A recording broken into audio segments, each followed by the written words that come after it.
Goeiemôre maats, baie welkom by vandag se Afrikaanse les, waar ons gaan kyk na werkwoorde.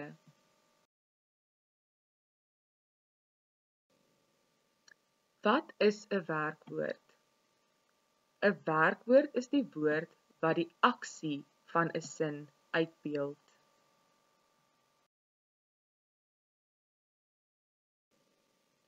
Byvoorbeeld, lees. Ek lees 'n boek. Sit.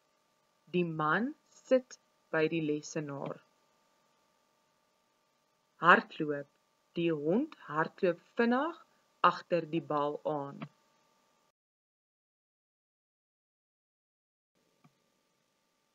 Onthou, as jy die werkwoord in die verlede tyd skryf, kry die werkwoord 'n g vooraan.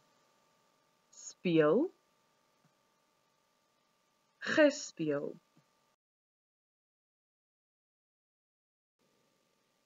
Byvoorbeeld, lees. Ek het 'n boek gelees. Sit. Die man het by sy lesenaar gesit.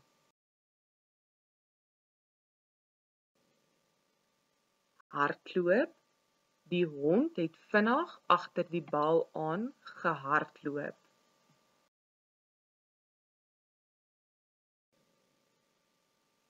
Hulpwerkwoorde.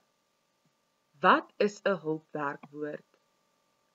'n Hulpwerkwoord is 'n woord wat 'n ander werkwoord ondersteun, of dit kan wees dat 'n werkwoord bestaan in 'n sin sonder dat dit 'n doenwoord is. Byvoorbeeld, het. Ek het 'n boek. Die hond het 'n been. Nog 'n voorbeeld, is. Ek is by die huis. Sy is die beste atleet.